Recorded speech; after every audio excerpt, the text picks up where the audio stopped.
You want to test this out? No, she's right. These bottles are not stable. Anyway, back to Silo. So, Juliet lives. So far. So far. No one's safe with me. There are two stories in season 2, basically, and one follows Juliet. A little spoiler that we're going to show you something later.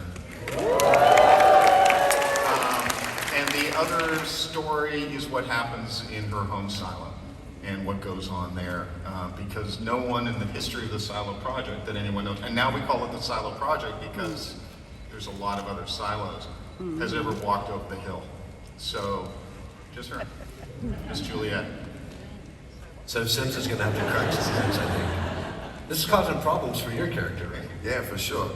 Well, we never seen anybody do what Juliet has done, and me being a part of the higher ups, the people in control, this is causing a real uproar, a chaos, which leads to a rebellion in season 2, which, man, it brings a lot of struggle for a lot of characters, and it's a great storyline for season 2.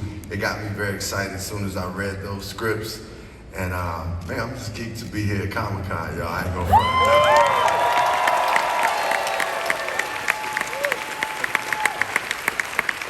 So here's one of the weird things about us being here is that Kamna was just saying backstage that he hadn't been working on Silo for a year because of the strikes. So, because we did all the Silo 18, the home Silo stuff first, and then we went off and broke for 5 months of strikes, and then Rebecca came to work on where she finds refuge. So it's interesting. We're excited to all be together again. Yes.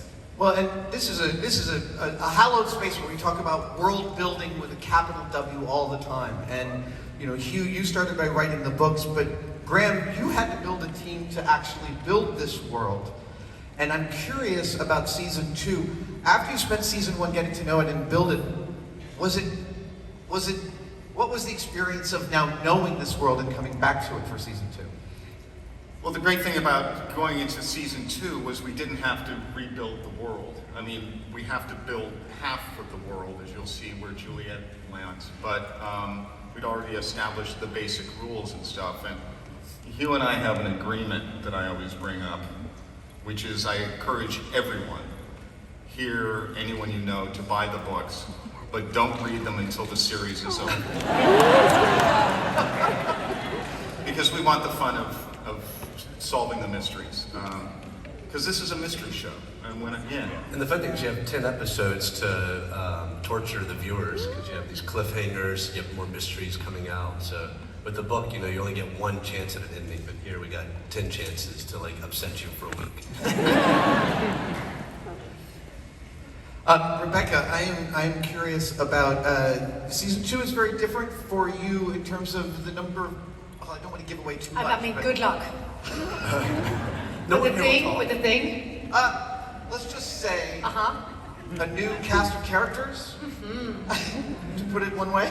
Yeah. What do I do with that? Juliet spends a lot of time alone. I love it. I'm going to jump in quickly before we get yanked off the stage by Apple TV+. But we decided in the writer's room that the first episode would just follow Juliet, and the second episode is back in Silo 18. And so that we get to start both storylines going. But Juliet is alone for a long time, and just trying to survive. I wrote that episode and I called it The Engineer. Because that's what she is. I get choked up because my son's out there and he's an engineer. Anyway,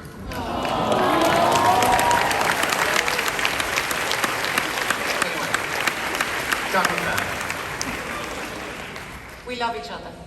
All of us. It's a bunch of softies. So what was the question? I was trying to dodge it. That was the whole thing. Comment. Yeah. I was really amazed by the end of season 1 how much I understood and loved your character and actually felt like I understood their motivation for order. Yeah. Did you find a personal learning in finding that in the character? I learned so much playing Robert Sims because I'm from the south side of Chicago, right? And I grew up with a revolutionary type of perspective.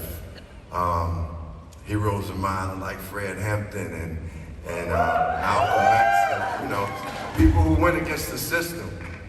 So when I was reading Robert Sims and his storyline, it was like, man, to play this character that is for the system, that is a true believer in the system, and will support lies and do whatever needs to be done to keep a system in order. It's total opposite of who I am as a person. But when in playing a character, one of the biggest blessings is that you get to know people who are not like you. You find things out about people and understand people a lot more. So for me, it was like, I had a new understanding of people who work at that level and do those things and really like are gung-ho about the way the government should be run. But I also found the humanity in that too, and what, like, our writers gave me so much to do that it's just like, man, you don't understand how grateful I am for this writing, because I haven't come across characters where I could do this much, and it has that much depth. I love when people come up to me and be like, man, I don't like your character in Seinfeld. You know, I don't like him, man. He an asshole, man. For real, they be saying that to me. But then, Adam, they sometimes say, oh, I'm starting to like him, man. I see he has a family, he cares about these things. So I'm glad you see that understanding in him. I think that's something that Graham and our whole team and you all, they created these people that you can see these dimensions in them. It's not just like just one person is like this and that's it. And that's life, man. So I love it. Just so you guys know, he's like the nicest guy you've ever met. So it's hard to watch him play a bad guy, but just to dispel the myth, he's like just the most amazing dude. Rebecca, Don't meet him on the street when you see him. I have a question for you. Graham will answer it. You played my favorite engineer on television. And one of the things I love many are about there? Juliet Nichols as an engineer is that I really see in your eyes that you see the machines and you understand them. Juliet understands the machines in her body. And I'd love you to talk about some of, in the most circumspect way you can, you have some new engineering challenges in season 2, and they're very physical. You had to do, you had to go through a lot. Yeah. Now let's talk about all that in abstraction. I mean, you asked for it. No, but there's something in the... No, I'll take this one. Oh my God. Now, I think what I can answer is, and what I love, what I tried to create with Juliet, which was obviously in the books as well, but this awkwardness and sort of non-socially equipped human being. But she's very good with understanding mechanism because she hasn't put her focus on anything else, you know? She's had so much sorrow and depression in her life, kind of sedimenting that, which I like working with. What happens with people who have gone through so much trauma? It's blocked inside of them. And she's very good with solving things. 1 + 1 is 2, you know, 2 + 2 is 5. That was a joke. But my point is, we now put her in a circumstance where she has to be able to solve situations that are not her usual mechanisms, but emotional. And it's fucking scary and difficult and emotionally an arc that is so different to what we've seen for her before.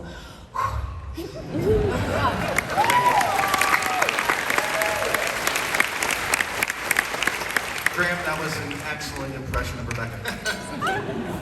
Rebecca, this is the moment in which you can make an announcement about season 2. I'd like to make an announcement. On the 15th of November, 2024, Apple TV Plus is showing Silo 2.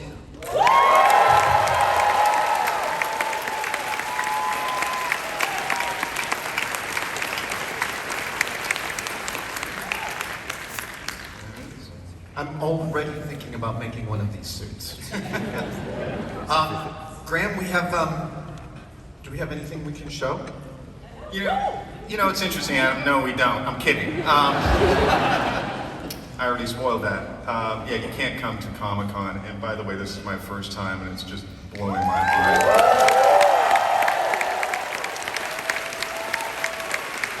Walking the floor with my wife Connie and son Jack, and doing that Comic-Con shuffle because it's just so jammed up. The level of artistry and creativity throughout all the booths, and it's so exciting and so inspiring. So we had to bring something. I'm not going to set it up.